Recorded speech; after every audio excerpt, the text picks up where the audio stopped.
ओम शांति। तो आज की जो मुरली है उसमें बाबा ने सुदर्शन चक्र को ज्यादा अंडरलाइन किया है कि सुदर्शन चक्र कैसे फिराना चाहिए, उससे क्या प्राप्तियां हैं। तो जैसे मीठे बच्चे से शुरुआत करते हैं।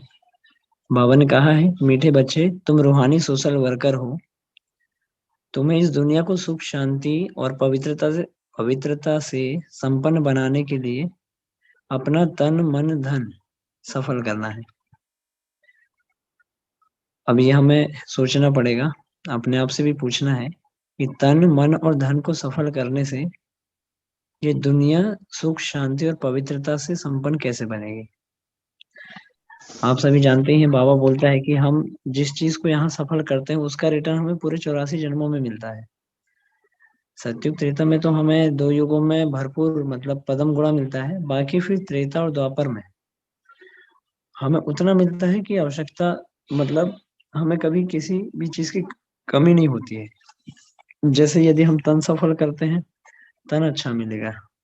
धन सफल करते हैं तो धन की उधर भी प्राप्ति होगी। तो सुख मिलता है हमेशा संपन्नता से, शारीरिक संपन्नता और धन की संपन्नता। ये 2 चीजें हैं जो हमें सुख प्रदान करती हैं।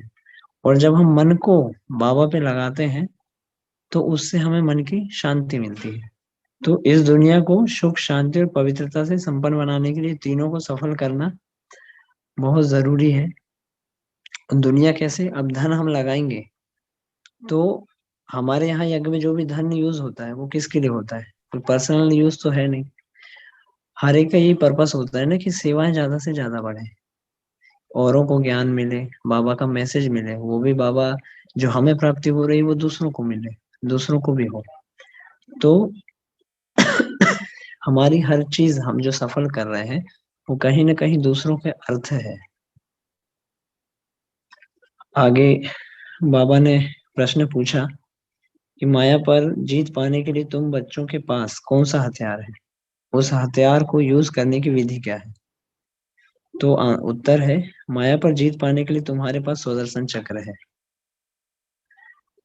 यह कोई स्थूल हथियार नहीं है, लेकिन मन से मनमनाभव हो जाओ। अब हमें ये देखना है कि सुदर्शन चक्र फिराने से माया पर हम जीत कैसे पाएंगे। देखिए, सुदर्शन चक्र जब सामने आता है तो हर एक के सामने 5 स्वरूप आ जाते हैं। अपना परम धाम का अनादि स्वरूप, आदि स्वरूप सतयुग का, फिर पूज्य स्वरूप, ब्राह्मण स्वरूप और फरिश्ता स्वरूप, यही सामने आते हैं। लेकिन हम सुदर्शन चक्र सही फिरा रहे हैं या नहीं, इसकी चेकिंग कैसे होगी। तो उसके लिए जो बाबा ने बोला कि माया पर जीत पाने के लिए सुदर्शन चक्र, मतलब यदि हम सुदर्शन चक्र फिरा रहे हैं और माया पर जीत नहीं हो रही है, इसका मतलब हमारे फिराने के तरीके पे मिस्टेक है। हमें अपने सुदर्शन चक्र के फिराने का जो तरीका है उसको सुधारना पड़ेगा, उसको ठीक करना पड़ेगा, उसमें करेक्शन की जरूरत है। क्योंकि बाबा ने बोला है तो वो चीज 100% सत्य है, उसमें नो डाउट, वो कभी गलत हो ही नहीं सकती। लेकिन हमें प्राप्ति नहीं हो रही है, हम माया पर जीत नहीं पा सक रहे हैं फिराने से, मतलब हमें अपने सुदर्शन चक्र को ठीक करना पड़ेगा। तो वास्तव में सुदर्शन चक्र कैसे फिराना चाहिए और उससे कैसे माया पर जीत होती है उसको भी हम थोड़ा समझेंगे। सुदर्शन चक्र आप तभी बहुत इजीली अच्छे से फिरा सकते हैं जब तक आप अपने रियल फॉर्म में ना हो। मतलब जब तक मैं अपना बीज स्वरूप में ना आ जाऊं। सुदर्शन चक्र मतलब मैं अपने स्वयं का दर्शन कर रहा हूँ, अपने जन्मों का, पूरे 84 जन्म आ जाते हैं उसमें। पर लेकिन मैं हूँ कौन, आत्मा। तो जब मैं कंप्लीट अपने आप को अशारीरिक फॉर्म में आत्मिक स्थिति में स्थित नहीं करूंगा, तब तक मुझे बाकी स्वरूप को धारण करने में बहुत मेहनत लगेगी। जैसे मैं अपने आप को शेखर समझूं तो मुझे शेखर के बाद फिर अपने आप को नारायण समझना बड़ा मुश्किल हो जाएगा, क्योंकि अंदर में सबकॉन्शियस माइंड उसको एक्सेप्ट ही नहीं करेगा। क्योंकि मैं पहले ही शेखर समझ के बैठा हूँ, उसके बाद मैं नारायण समझने की कोशिश कर रहा हूँ। तो एक ही शरीर में 2 शरीर जैसे कि मैं जबरदस्ती घुसाने की कोशिश कर रहा हूँ। लेकिन जैसे ही मैं अपने आप को एक रियल फॉर्म में लाता हूँ कि मैं पॉइंट ऑफ लाइट आत्मा हूँ, ठीक है, तो अब मेरे लिए ये शरीर एक वस्त्र हो गया। अब मैं इस वस्त्र को भी इजीली छोड़ सकता हूँ और दूसरे वस्त्र को भी मैं इजीली पकड़ सकता हूँ।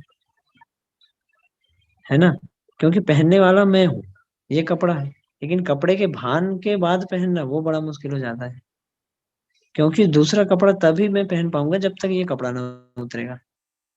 तो इस कपड़े को उतारना बहुत जरूरी है बाकी स्वरूपों को धारण करने के लिए। इसलिए बाबा जो हमें ड्रिल करवाते हैं सेकंड की, वो इसलिए करवाते हैं कि इतनी प्रैक्टिस हो जाए इस कपड़े को उतारने की, तो हम बार बार बाकी स्वरूपों में बैठ जाएंगे। और देखिए, पांचों स्वरूप से अलग अलग प्राप्ति है। कैसे? जैसे मैं अनादि स्वरूप में हूँ परम धाम में, तो अनादि स्वरूप जो है परम धाम का, उसमें आत्मा में सुख शांति आनंद प्रेम पवित्रता ज्ञान और शक्ति, ये जो गुण है ये समाहित है, तो वो इमर्ज होते हैं।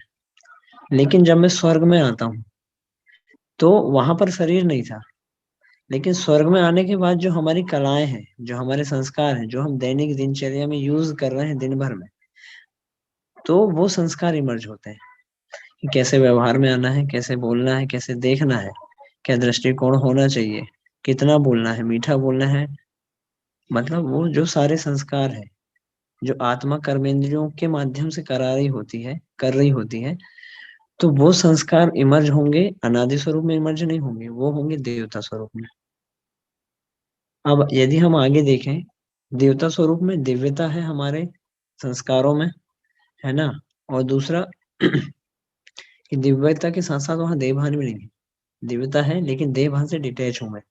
तो देवता स्वरूप में एक और संस्कार डेवलप होता है हमारे अंदर, कि हम शरीर में रहते हुए भी शरीर के भान से मुक्त रह पाए, क्योंकि ये देवता स्वरूप कोई इमेजिनेशन नहीं है, ये वास्तविकता है जो हमारी होके गई है और वो फिर से होगी, वो रिपीट होना है। तो वो आत्मा में वो संस्कार समाहित है। जब हम देवता स्वरूप का अभ्यास करते हैं तो आत्मा का वो संस्कार इमर्ज होता है कि शरीर के साथ शरीर के बंधन से मुक्त रहने का, जो कि परम धाम के अभ्यास में नहीं हो सकता। अब ऐसे ही हम यदि आगे आते हैं पूज्य स्वरूप में, तो पूज्य स्वरूप में क्या है? पूज्य स्वरूप में हम जैसे कि मैं सपोज मैं वो हूँ क्या, दुर्गा जी, है ना, कोई भी एक देवी का स्वरूप ले लें, तो पूज्य स्वरूप में मैं देवी हूँ, तो देवी जी, वो देवी बन के मैं दिन भर की दिनचर्या में हर कर्म नहीं कर रहा हूँ। वो स्वरूप में मैं सिर्फ भक्त आत्माओं को वरदान दे रहा हूँ, उन पर रहम कर रहा हूँ। देवता स्वरूप में हम किसी पर रहम नहीं करते हैं, वो तो हमारा जीवन है वहां पे। लेकिन पूज्य स्वरूप में हम वरदान देते हैं और रहम करते हैं। तो जब हम पूज्य स्वरूप का अभ्यास करते हैं तो हमारा ये संस्कार डेवलप होता है। पांचों स्वरूप को फिराने का रीजन ही ये है, या उसमें राज ही ये है कि हमारे जो संस्कार हैं आत्मा में वो इमर्ज हो। अब मैं जब ब्राह्मण स्वरूप में आता हूँ, तो इसको फील करने का सबसे बेस्ट तरीका है, नंबर वन ब्राह्मण कौन है? ब्रह्मा बाबा। तो हमें अपने आप को मास्टर ब्रह्मा समझना है। जैसे ही मैं मास्टर ब्रह्मा समझता हूँ, तो ब्रह्मा है इस सृष्टि का क्रिएटर, है ना, शिव बाबा ने ब्रह्मा के माध्यम से सृष्टि की रचना करी। मैं अपने आप को मास्टर ब्रह्मा समझ रहा हूँ, मतलब मैं भी नंबर वन ब्राह्मण हो गया। तो मेरे अंदर वो रचिता के संस्कार डेवलप होंगे, वो प्योरिटी आएगी। ठीक है। और हम इसके बाद लास्ट स्वरूप में चले, फरिश्ता स्वरूप। तो फरिश्ता स्वरूप में है न्यारा रहने का, देह भान से मुक्त रहने का। उसमें बॉडी है, लाइट की बॉडी है, लेकिन तो भी देह भान नहीं है, और किसी से अटैचमेंट नहीं है, एकदम न्यारापन है। तो उससे वो संस्कार इमर्ज होते हैं हमारे। तो ये पांचों स्वरूप हैं, और जब आत्मा इन पांचों स्वरूप को बहुत अच्छा अभ्यास करती है, तो उसका पांचों स्वरूप में निश्चय बैठने लगता है, तो उसका ये जो हमारा कलयुगी तमो प्रधान शरीर में जो आकर्षण है, जो बंधन है, ये धीरे धीरे खुलने लगते हैं, क्योंकि उसको बाकी और स्वरूप वो अपने लगने लगते हैं। वहां भी उसको ये ट्रस्ट होने लगता है कि ये भी मैं हूँ, मेरा है मतलब। तो उसका इस शरीर से अटैचमेंट खत्म होने लगता है। तो ये भी बहुत बड़ा साइंस है सुदर्शन चक्र में, इसलिए माया से हम मुक्त हो पाते हैं, या माया का गला काट पाते हैं। आगे बाबा ने मुरली में और बोला कि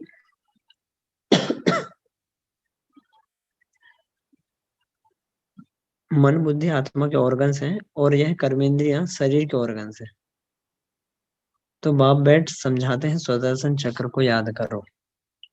देखो, मन बुद्धि आत्मा के ऑर्गन्स हैं और जो हमारी कर्मेंद्रियां हैं वो शरीर के ऑर्गन्स हैं। ऑर्गन्स मतलब जिनसे हम किसी चीज को फील करते हैं। मन फील करता है, लेकिन जब आत्मा शरीर में होती है तो मन जो है कर्मेंद्रियों के माध्यम से फील कर रहा होता है।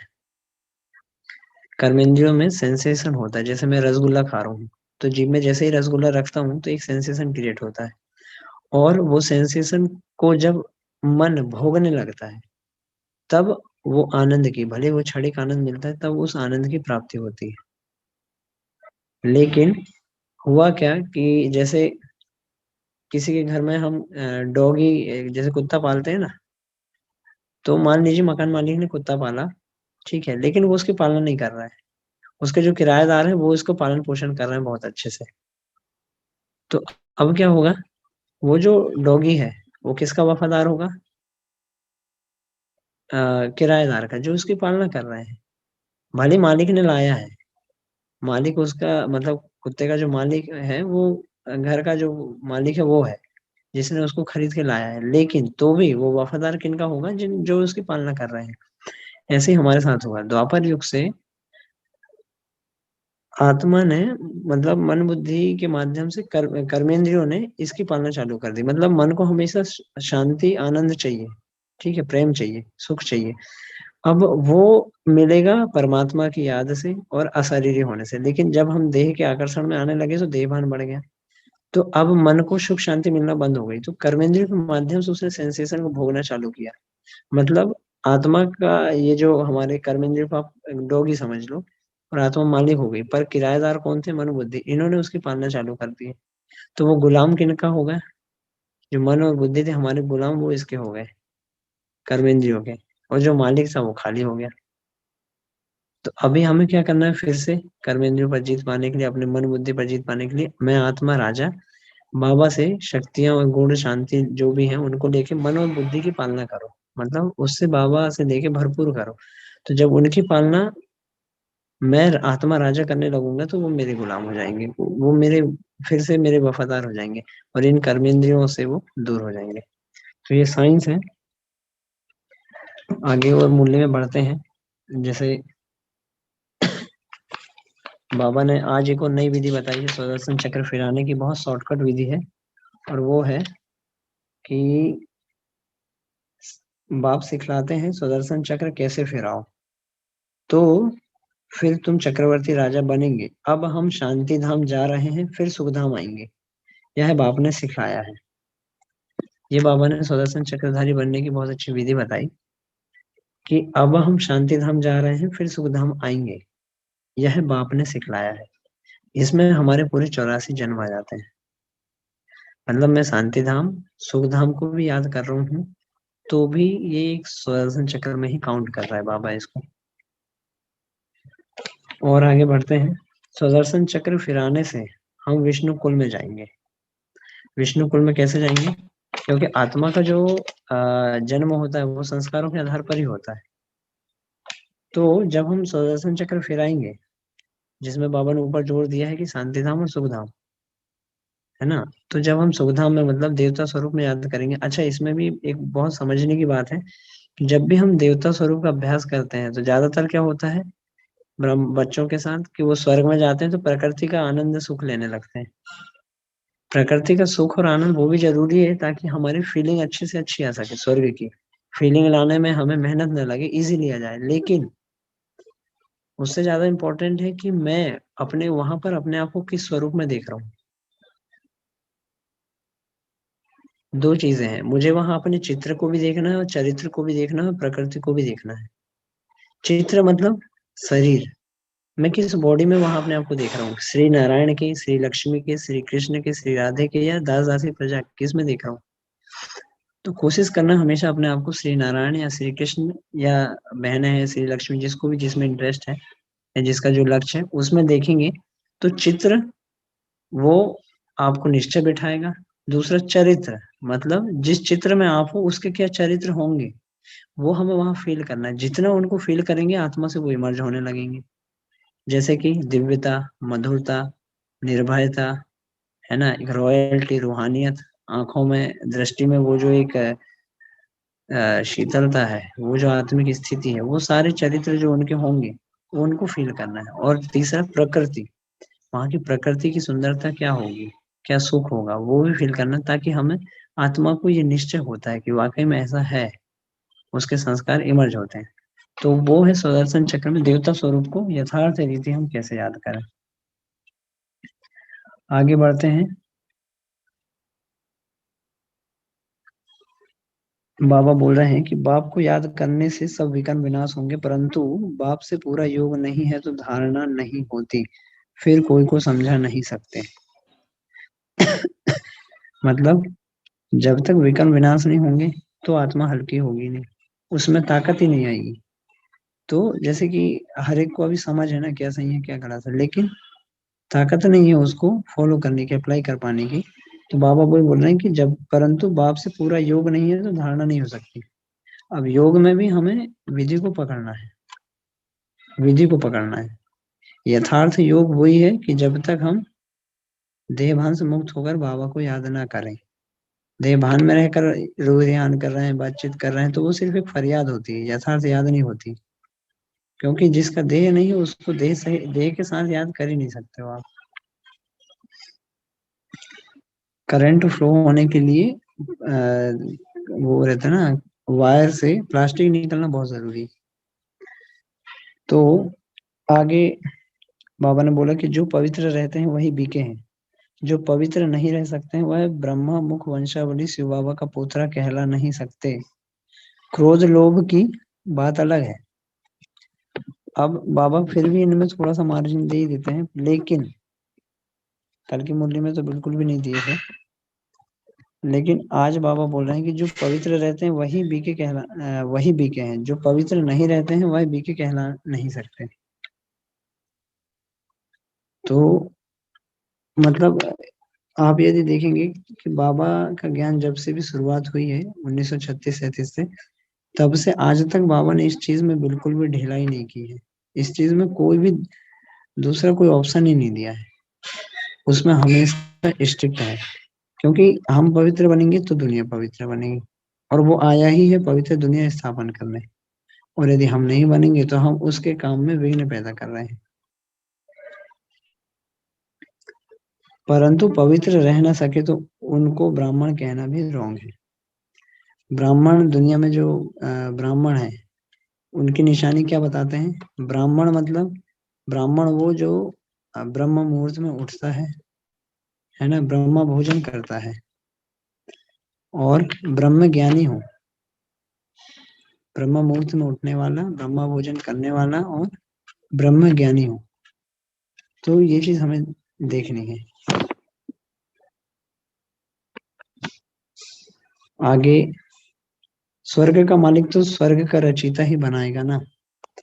आप ज्यादातर मुरली में यदि देखेंगे कि बाबा जितने भी पॉइंट सुनाते हैं साकार मुरली में, उसमें बाबा हमारा ध्यान ज्यादा से ज्यादा स्वर्ग की तरफ खिंचवाने की कोशिश करते हैं। साकार मुरली में ज्यादातर बाबा इसी चीजों पर अंडरलाइन करते हैं। कारण, क्योंकि ये सबसे ज्यादा इंपॉर्टेंट है। जब तक ये बुद्धि में बैठेगा नहीं अच्छी रीति से, तब तक पुरुषार्थ का लेवल भी उतना बढ़ेगा नहीं, और ना ही वो प्राप्तियां होंगी। क्योंकि उसके उद्देश्य के साथ मेरा उद्देश्य मैच ही नहीं कर रहा है, तो फिर वो और हम दोनों एक रास्ते पर तो हुए ही नहीं। तो आगे बाबा ने बोला है, नंबर 1 दुख है काम कटारी चलाना, जिससे आदि मध्य अंत दुख मिलता है। ये एक ऐसा विकार है। अब आज की दुनिया में तो सबसे ज्यादा लोग मतलब ये नहीं है तो बोलते हैं जिंदगी नरक है, तुम्हारी जिंदगी में सुख है ही नहीं, मतलब क्या है बोले, लाइफ एकदम नीरस है। ये बाहर वालों का होता है, लेकिन ये एक बहुत बड़ी गुलामी है आत्मा की। किसी के ऊपर हम इतना डिपेंड हो जाते हैं फिर कि हमें कुछ भी सूझता नहीं है, और कोई भी नहीं चाहता है गुलाम होना। लेकिन क्योंकि दुनिया को ये पता नहीं है कि इससे बड़ी भी कोई स्वतंत्रता या इससे बड़ा भी कोई आनंद है। वो बाबा ने आकर बताया, और जब हमने उसको फील किया तो हमें निश्चय हुआ और हम इजीली उन चीजों को छोड़ पाए। तो आगे बढ़ते हैं। पहले तुम बाप से राजयोग सीख, राज्य भाग्य का वर्षा ले लो। बाबा बोल रहे हैं, बच्चे बाबा से पूछते हैं कि सतयुग में बच्चे कैसे पैदा होंगे, वहाँ की रस्म क्या होती है, हर एक का क्वेश्चन होता है। लेकिन बाबा बोल रहे हैं पहले तुम बाप से राजयोग सीख, राज्य भाग्य का वर्षा तो ले लो। यह थोड़ी पूछना होता है कि बच्चे कैसे पैदा होंगे। मतलब बाबा बोल रहे हैं हमें इन चीजों पर टाइम वेस्ट नहीं करना है। यदि निश्चय है तो फिर ये क्वेश्चन भी नहीं उठता है। यदि मेरा भगवान पर पूरा निश्चय है, बाबा पर पूरा निश्चय है, इसका मतलब वो जो बोल रहा है वो होना ही है। हाँ, हमारी तमो प्रधान बुद्धि है कि हम वहां की साइंस को अभी फील नहीं कर पा रहे हैं। पर आप ये सोच कर देख सकते हैं कि जहाँ इतनी आत्मा तमो प्रधान है, शरीर भी तमो प्रधान है, तमो प्रधान बुद्धि, तमो प्रधान प्रकृति होने के बाद भी साइंस अभी कितनी रिफाइन है। तो सोचो, जहाँ सत्व प्रधान बुद्धि होगी, आत्मा सत्व प्रधान होगी, प्रकृति भी सत्व प्रधान होगी, वहां की साइंस की रिफाइन कितनी होगी। मतलब कल्पना से बाहर की चीजें हैं वो। पर चूंकि आज की दुनिया में वो हमें कहीं दिखाई नहीं देता है, इसलिए उस बात पर निश्चय करना बड़ा मुश्किल हो जाता है। जैसे कि गांधी जी अहिंसा के मार्ग पर चलकर दिखाया। अब हमारे लिए असंभव होता है तो हम उनको भगवान बना लेते हैं कि भाई ये तो भगवान के अवतार रहे होंगे, हमसे हो नहीं रहा है। तो ऐसे ही है, हो नहीं रहा है इसका मतलब ये नहीं कि वो चीज पॉसिबल नहीं है। हमसे नहीं हो रहा वो बात अलग है, पर वो पॉसिबिलिटी है उसकी, और बोल कौन रहा है। तो बाबा ये बोल रहे हैं कि हमें राजयोग सीख कर राज्य भाग्य का वर्षा लेना है, इन चीजों पर नहीं जाना है कि क्या होगा कैसे होगा। बाप कितना अच्छा बनाते हैं, लक्ष्य तो बुद्धि में रहता है ना। बाबा बता रहे हैं और हमसे ये बाबा आस रख रहे हैं कि बाबा इतना अच्छा बताते हैं, लक्ष्य तो बुद्धि में रहता है ना।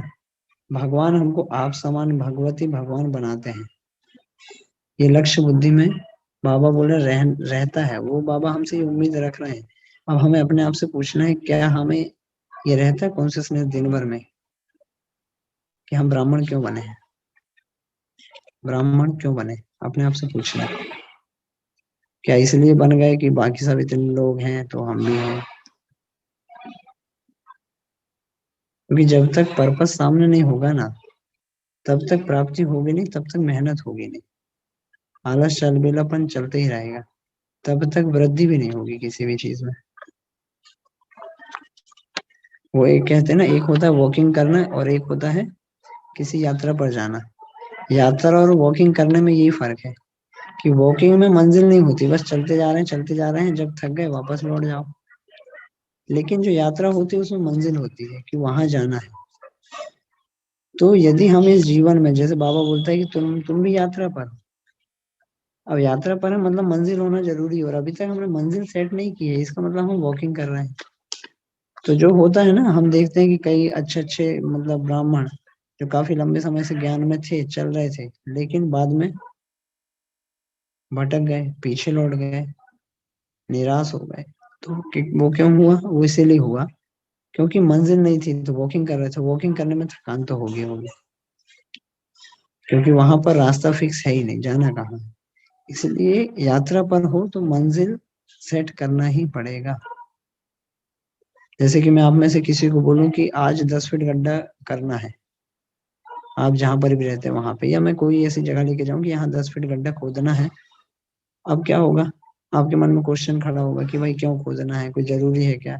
पर अब चलो कि मैं आपका बॉस हूँ, मैंने बोल दिया तो मजबूरी है, आप खोदोगे, आप खुदाई करोगे कि ठीक है बड़ों ने बोला है कि चलो भाई कर लो, तो करेंगे। पर उसमें अंदर में उमंग उमंग उत्साह नहीं होगा, मजबूरी होगी, ये चल रहे हैं, या वो स्पीड नहीं होगी। लेकिन जिस दिन आपको ये, या जिस क्षण आपको ये पता चल जाए कि उस 10 फीट गड्ढे के अंदर में सोने की खान है, और यदि आपने वो खुदाई कर ली तो वो सारा सोना आपका है, क्या होगा। फिर ना भूख लगेगी, ना प्यास लगेगी, ना कुछ रेस्ट देखेगा, कुछ नहीं देखेगा। फिर तो बस खुदाई करना है, खुदाई करना है। क्योंकि प्राप्ति है सामने, जब तक प्राप्ति को सेट नहीं करेंगे तब तक स्पीड नहीं बढ़ने वाली। इसलिए बाबा बोल रहे हैं लक्ष्य तो बुद्धि में रहता है ना। अब तुम गॉडली स्टूडेंट हो, भगवान वाच एक अर्जुन प्रति तो नहीं था, संजय भी था। हम गॉडली स्टूडेंट हैं, तो स्टूडेंट की क्या निशानी? आपने महाभारत में देखा होगा जब पांचों पांडव और कौरव जब द्रोणाचार्य के पास गए शिक्षा लेने के लिए, तो वहां पर वो एंट्रेंस एग्जाम ले रहे होते हैं सभी का। सभी ने सुना है वो, एक पेड़ पर वो एक पक्षी को रखते हैं और सभी को बारी बारी से बुलाते हैं कि बताओ। और सभी को पहले बताया भी था उन्होंने कि ये पक्षी है, इस पे निशाना लगाना है।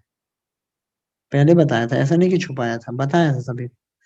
ठीक है। अब वो सभी को नंबरवार बुलाते हैं। अर्जुन की क्या विशेषता थी वो मैं बताना चाह रहा हूँ। कि जैसे दुर्योधन को बुलाया कि भाई मतलब निशाना साधो, तीर खींचो। उसने खींचा, फिर उसने उन्होंने क्वेश्चन किया कि क्या दिखाई दे रहा है। तो दुर्योधन बोलते हैं गुरुजी आप दिखाई दे रहे हो, आपके चरण दिखाई दे रहे हैं, मेरे बड़े भैया युधिष्ठिर दिखाई दे रहे हैं, पेड़ दिख रहा है, सब दिख रहा है। अब वो गुरुजी को इम्प्रेस करने के भाव से वो बोल रहा है कि गुरुजी आप दिखाई दे रहे हैं, ताकि मैं गुरुदेव को इम्प्रेस कर सकूं। गुरुजी ने क्या बोला कि भाई तेरे से नहीं हो पाएगा, रख दे उसको। दूसरा बुलाया, सबके यही आंसर थे। इधर से युधिष्ठिर को बुलाया, वो भी यही बोलते हैं गुरुजी मेरे भाई दिखाई दे रहे हैं, पेड़ दिखाई दे रहा है, पक्षी भी दिख रहा है, ऐसी बात नहीं, पक्षी भी दिख रहा है। उसके बाहर उधर बादल भी दिखाई दे रहा है। तो भी द्रोणाचार्य जी ने यही बोला गुरुजी ने कि भाई युधिष्ठिर आपसे भी ना हो पाएगा, आप भी रख दो। अश्वत्थामा का ये था कि भाई आप अर्जुन को ही लाइक क्यों करते हो, मुझे, मैं आपका बेटा हूँ, मुझे क्यों पसंद नहीं करते हो, उसको महत्व ज्यादा क्यों देते हो। तो द्रोणाचार्य यही बताना चाह रहे थे कि अर्जुन में और बाकी सब में और तुम में क्या फर्क है। तो जब अर्जुन को बुलाया कि भाई अर्जुन निशाना साधो, तो क्या बोला अर्जुन ने? जैसे उन्होंने पूछा कि अर्जुन क्या दिखाई दे रहा है, तो उसने बोला कि पक्षी की आंख। और गौर से देखो क्या दिख रहा है, तो बोला सिर्फ वो काली वाली पुतली दिखाई दे रही है। तो बोले तीर छोड़ दो। छोड़ दिया, लग गया। तो सबको समझ में आएगा कि बाकी सब में और अर्जुन में क्या फर्क है। मतलब लक्ष्य फिक्स था, उसके अलावा और कुछ दिखाई नहीं दे रहा था उसको। तो यहाँ भी हमें देखना है। जैसे मैं यदि आप लोगों से टेस्ट लूं, आपके सामने श्री लक्ष्मी श्री नारायण की फोटो है और आपको एक तीर दे दूं चलाने के लिए और आपसे पूछूं कि क्या दिखाई दे रहा है, क्या आंसर आएगा? कोई अनम्यूट करके बोल सकते हैं? आपके सामने भी एक छोटा सा ये एक एंट्रेंस एग्जाम है कि आपके सामने दो चित्र हैं, श्री लक्ष्मी और श्री नारायण। आपके सामने तीर भी है, आपको निशाना लगाना है। और आपसे मैं क्वेश्चन पूछ रहा हूँ क्या दिखाई दे रहा है, तो क्या दिखना चाहिए? कोई बताएगा?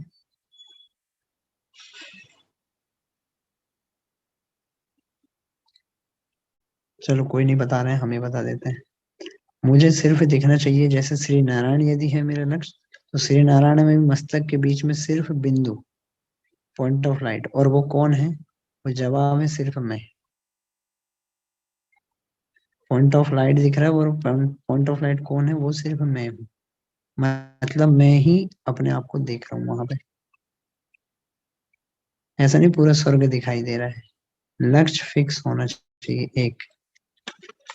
तो अर्जुन की काबिलियत नहीं थी कि वो बन जाता क्या, विश्व का नंबर वन धनुर्धर। उसके अंदर सिर्फ एक काबिलियत थी, अपने लक्ष्य को पकड़ा था उसने। बाकी सब कुछ जो उसको मिला वो गुरु गुरु ने दिया। तो हम भी सिर्फ इस एक चीज को पकड़ के बैठ जाए ना, फिर सब उसके ऊपर छोड़ दो, वो सब करा देगा। तो ये है। आगे हम चलते हैं कि सिर्फ मुझ बाप को याद करो और स्वर्ग को याद करो तो ऐसे लक्ष्मी नारायण बन जाएंगे। यह है सच्ची कमाई। बाबा बोल रहे हैं यह दुखधाम है ना, इसलिए पुरुषार्थ किया जाता है सुखधाम के लिए। मतलब बाबा ले दे के एक ही जगह पे हमारा ध्यान खिंचवाना चाह रहे हैं कि पुरुषार्थ करना क्यों है? सुख धाम के लिए। लक्ष्य हमेशा सामने हो। श्रीमत से श्रेष्ठ बनना है, सपूत बच्चों का काम है बाप से पूरा वर्षा लेना। मतलब बाबा बोल रहे हैं सपूत बच्चों का काम है बाप से पूरा वर्षा लेना। मतलब सपूत बच्चा वही है जो बाप से पूरा वर्षा लेने का संकल्प है। जिसके अंदर ये संकल्प भी नहीं आ रहा है, मतलब वो बाबा की सपूत की कैटेगरी से उस सपूत की लिस्ट से बाहर है। मतलब मैं अभी आपसे यदि पूछूं कि आप में से कौन 8 में आ जाएंगे, अब मेरे अंदर ये आ रहा है कि भाई मैं कैसे आऊंगा, दादियां हैं, इतने बड़े बड़े भाई साहब हैं, दीदियां हैं, जोन इंचार्ज हैं, हम कैसे आ जाएंगे? तो पूरा वर्षा लेने का मेरे अंदर संकल्प ही नहीं है, मतलब मेरे अंदर अभी तक वो उमंग उत्साह नहीं है, मेरे अंदर वो इच्छा ही नहीं है, मतलब मेरा उसके ऊपर निश्चय नहीं है, तो मैं सपूत की लिस्ट में ही नहीं हूँ। पुरुषार्थ तो बहुत दूर की चीज है, अभी मेरे अंदर सिर्फ संकल्प भी नहीं है तो मैं उसके सपूत की लिस्ट में नहीं हूँ। और यदि मैं ये संकल्प बहुत दृढ़ता के साथ पकड़ के रखता हूँ तो मैं बाबा की सपूत की लिस्ट में हूँ। तो आगे चलते हैं। आज का जो वरदान है, एक बाप को अपना संसार बनाकर सदा हंसने गाने और उड़ने वाले प्रसन्न चित भाव। एक बाप को अपना संसार बनाकर सदा हंसने गाने और उड़ने वाले प्रसन्न चित्त भाव। कहा जाता है दृष्टि से सृष्टि बदल जाती है, तो आपकी रूहानी दृष्टि से सृष्टि बदल गई। अभी आपके लिए बाप ही संसार है। संसार मतलब सब कुछ, उसी के साथ बैठना उठना खाना पीना। मैं जो भी कर रहा हूँ हर एक चीज में ये इंटेंशन होना चाहिए कि उसके लिए की जा रही हर एक चीज।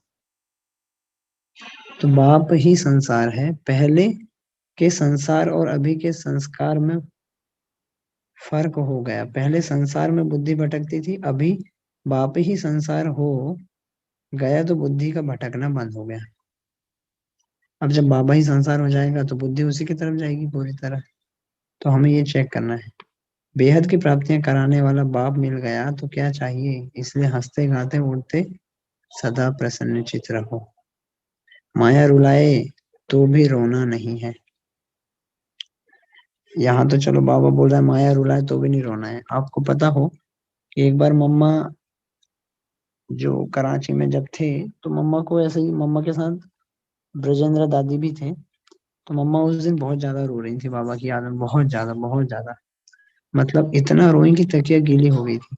तो ब्रजेंद्र दादी बाबा के पास जाके बताया कि बाबा मम्मा रात भर रोती रही बाबा की याद में, पूरी तकिया गीली हो गई आंसुओं से। तो बाबा ने मम्मा को बुला के बोला कि मम्मा आज के दोबारा आंसू नहीं आने चाहिए, प्रेम के भी नहीं, मम्मा को पिघलना नहीं है। मतलब प्रेम है, लेकिन बाबा ने बोला कि आंसू नहीं आने चाहिए मम्मा को। तो मम्मा बोलती उसके बाद से मम्मा की आंख भरती थी पर आंसू पलक से नीचे नहीं आते थे, इतना कंट्रोल कर लिया था मम्मा ने। तो बाबा बोले माया रुलाए तो भी नहीं रोना है। स्लोगन है, दिल साफ हो तो मुराद हासिल होती रहेगी, सर्व प्राप्तियां स्वतः आपके सामने आएंगी। दिल साफ हो तो मुराद हासिल होती रहेगी, सर्व प्राप्तियां स्वतः आपके सामने आएंगी। अब यहाँ पर दो चीजें हैं, एक होता है साफ दिल, एक होता है सच्ची दिल। क्या फर्क है दोनों में?